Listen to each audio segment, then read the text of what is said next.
नमस्तस्मै भगवते कैलासाचलवासिने नमो ब्रह्मेन्द्ररूपाय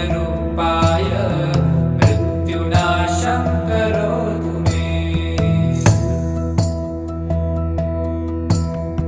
त्र्यम्बकाय नमस्तुभ्यं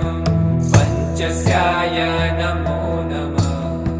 नमो दूर्दण्डचापाय